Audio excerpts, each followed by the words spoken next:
Uma notícia surpreendeu e incomodou os tricolores na noite dessa sexta-feira. Você que está assistindo isso daqui no sábado pela manhã, de repente talvez até nem saiba dessa notícia, mas mesmo se já souber, vai ter uma análise mais aprofundada aqui.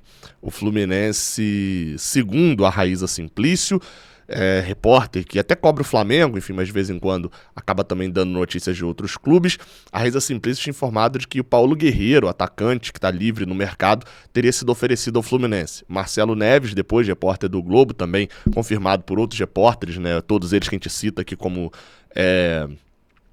fonte aqui também no Raiz Tricolor, confirmaram depois que houve de fato essa oferecida de Paulo Guerreiro, mas que o atacante não teve as conversas prolongadas com o Fluminense por causa da parte do próprio Fluminense.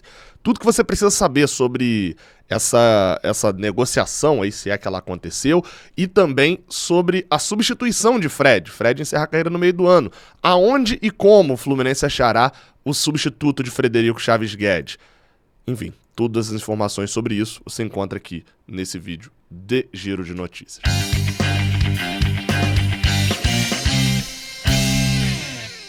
Seja bem-vindo, você guerreira de todo o Brasil, de todo mundo. Aqui é o canal Raiz Tricolor, eu sou Gabriel Amaral, sou jornalista por formação e sou tricolor de coração. Você deixa o seu like aqui embaixo se você gostar desse vídeo, se inscreve aqui no Raiz Tricolor se você não conhece esse canal. Para quem é espectador assíduo, deixo aquela informação, né?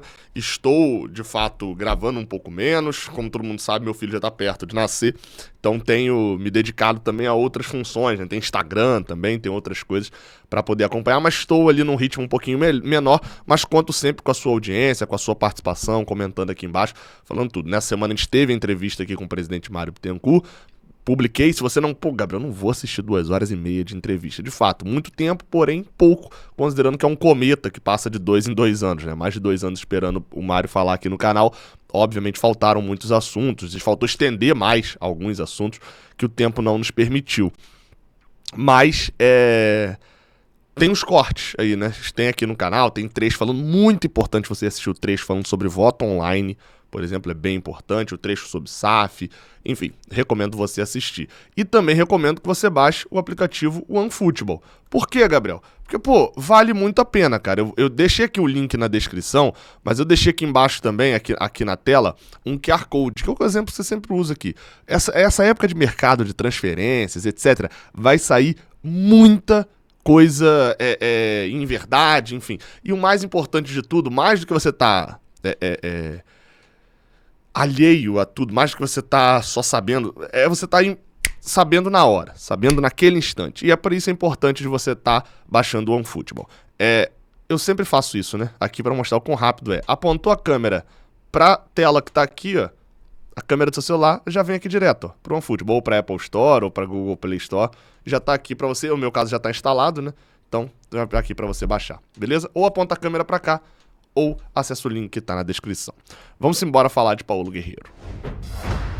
Não só de Paulo Guerreiro, na verdade, né? Mas também do próximo centroavante do Fluminense. Isso por quê? Vamos lá. Explicando a notícia, né? A informação foi divulgada pela Raíza Simplício, depois divulgada também de uma forma mais abrangente pelo Marcelo Neves, do jornal O Globo. Qual que é a questão? O Fluminense, obviamente, irá ao mercado para a aposentadoria de Fred, né? Após o dia 17 de julho, abre-se a janela de transferências, ou seja, o Fluminense pode contratar alguém, e Fred se aposenta no dia 21 de julho. É óbvio que já não vem num desempenho tão aceitável, etc. E o Fluminense, no meio da temporada, em que pese ter um centroavante ali rendendo num nível interessante, chamado John Kennedy, né? Rendendo no ano passado, pelo menos, sabe que, querendo ou não dá pra você contar um planejamento. O John Kennedy não inspira a confiança, e nem é a confiança futebolística, tá? Mas não inspira a confiança de disciplina de que dá pra você contar apenas com ele. Deixa passar a janela e vamos com o John Kennedy apenas como reserva. Bem como Samuel Granada é outro jogador que já está treinando desde o fim do Carioca com o clube e até o momento não chamou a atenção dos treinadores, nem de Fernando Diniz, nem tinha chamado a atenção de Abel Braga pelo seu rendimento. A gente já chegou até a falar aqui algumas vezes, né? Samuel Granada fez gols no Campeonato Carioca, mas é complicado que você está falando de centroavante, mas tirando os gols, não teve um rendimento tão bom. E talvez dentro dos treinamentos não tenha tido ainda o rendimento a ponto do Fluminense cogitar também incorporá-lo ao time principal. Ou seja, irá ao mercado, Até porque Fred abre um bom espaço na folha salarial. Um dos jogadores que o Fluminense poderia tentar a contratação seria Paulo Guerreiro. O atacante está sem jogar desde que passou pelo Internacional, só jogou pela seleção, mas desde que passou pelo Internacional e saiu em outubro do ano passado. De lá pra cá, Paulo Guerreiro não jogou e continua livre no mercado. Foi oferecido ao Fluminense, os representantes de Paulo Guerreiro estiveram lá no CT Carlos Castilho para poder oferecer o jogador ao departamento de scout do Fluminense. Porém, a notícia que eu citei do Marcelo Neves do jornal O Globo é de que o Fluminense não tem interesse e descartou abrir negociação. Informou isso aos representantes, né, de Paulo Guerreiro.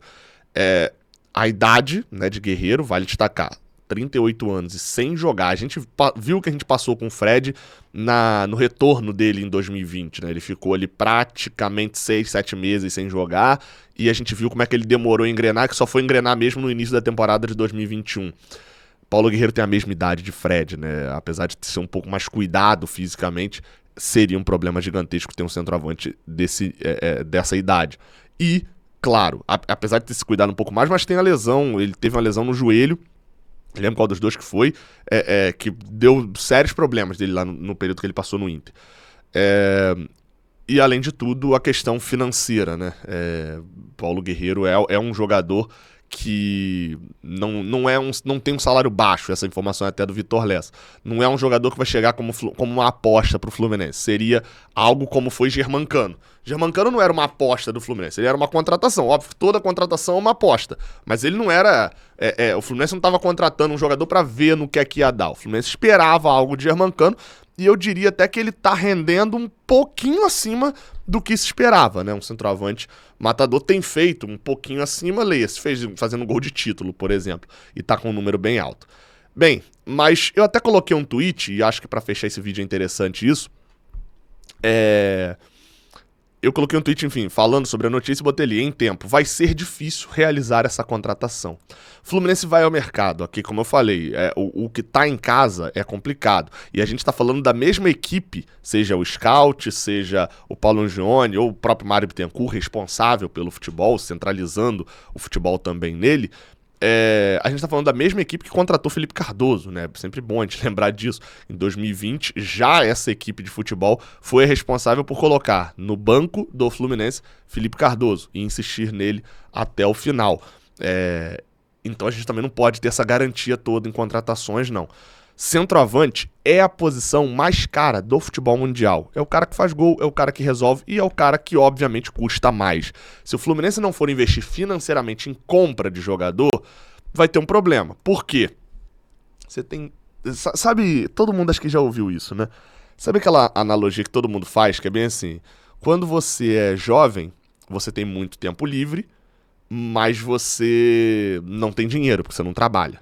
Então você tem tempo, mas não tem dinheiro. E você é jovem, você tem vigor físico. Quando você é adulto, você ainda tem vigor físico.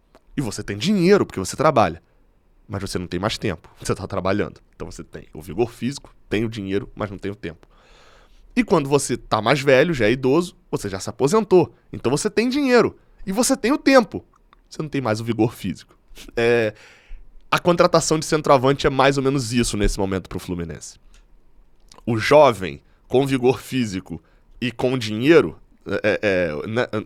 o jovem com tempo e com dinheiro é difícil de se arrumar. A mesma coisa em relação a centroavante. Arrumar um centroavante jovem, que não seja um Paulo Guerreiro de 38 anos, bom, né? Ou seja, um jogador que tenha qualidade, que não é só o vigor físico nesse caso aqui, mas que tenha, que vai agregar gols, né? Vai trazer muitos gols ao Fluminense, que não vai ser um centroavante que já vai chegar criticado. Apesar de qualquer um sofrer críticas, mas estou falando aqui a diferença entre as críticas a Felipe Cardoso e a Germancano, por exemplo, né? Então, um jovem que venha com qualidade, ele automaticamente vai ser caro. Não tem como ser jovem.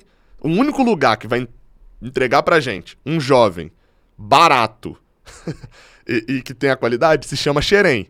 E ele já entregou, Xerém já entregou pra gente um jovem com qualidade e barato. O único problema é que ele veio com um adendozinho e com indisciplina, que é o caso de John Kennedy. Não dá pra confiar. Ir ao mercado nesse momento um desses 3 pontos vai irritar a gente. Ou o Fluminense vai contratar um jogador caro, e eu acho pouquíssimo provável do Fluminense comprar um jogador. Até teve alguém que respondeu, talvez ir buscar uma aposta no mercado sul-americano. Aposta é aposta em todo lugar. Apostar no mercado sul-americano, um pontinha qualquer que a gente contratou no mercado sul-americano custou $800 mil. Foi o caso de Fernando Pacheco e de Michel Araújo. Um pontinho, imagina um centroavante pra gente buscar na compra. Não sei se o Fluminense vai buscar na compra. Pra não buscar na compra, ele não é caro. Se ele não é caro, muito provavelmente ele não é jovem, porque dificilmente você vai achar um jogador jovem e livre no mercado. Ou, se ele for jovem, provavelmente ele não é bom. Felipe Cardoso era jovem, não era caro e estava livre no mercado. Por quê? Porque não era bom. Então, nesse momento, ou a diretoria do Fluminense acerta muito num lugar que ninguém estava percebendo, ou provavelmente a gente vai ver, sim, chegando um centroavante contestado. Dos últimos centroavantes do Fluminense, talvez o que mais fez ali o meio termo de tudo foi Bobadilla. Não era muito caro, mas também não era muito baratinho. Não era muito bom, mas também não era horroroso, fez quase 10 gols na temporada. Não era muito jovem, mas tinha um bom vigor físico. Foi o mais na média ali. A gente tinha Abel Hernandes, que era caro, entregou gols e também não era jovem. A gente teve... tá tendo agora Germancano, né? Não é muito jovem, mas tem um vigor físico muito bom. Não é muito caro. Aliás, não é muito barato, mas entrega muitos gols. Essa conta é difícil de fechar. Saiba que vai vir um centroavante. Se não vier o Paulo Guerreiro, que é muito velho e ganha muito e tem problema de lesão, vai acabar vindo o Allan Kardec, que não é muito velho, faz muito gol, fez muitos gols ao longo da carreira, mas não é um nome de agrado da torcida. Não vai vir um nome que vai ser unânime. Sabe por quê? Ih, tocou o WhatsApp aí. Sabe por que não vai vir um nome que vai ser unânime? Porque o nome que hoje é titular incontestável, quando chegou não era unânime, que era o nome de Germancano. Então, não vai vir um nome que é unânime, saiba disso. Mas estou ansioso para saber que nome que vai ser, que vão puxar da cartola. Jovem, ou com vigor físico bom, né? Jovem, barato e bom. Preenchendo 2 desses requisitos para ser reserva, eu já tô feliz. Eu espero que preencha. O bom é um critério que tem que ser preenchido. Não importa. Não importa se o cara for jovem ou for velho, se ele é caro ou barato. O principal, o jogador mais caro de todos é o jogador ruim. Então, meu amigo, o principal que tem que ser avaliado é o bom. O bom, se ele for velho, vai ser bom. Se ele for jovem, vai ser bom. Se ele for caro, vai ser bom. Se ele for barato, vai ser bom. A única coisa que não pode abrir mão aqui é nessa parte do bom. Vamos ver quem vai vir, né? Até a próxima. Valeu.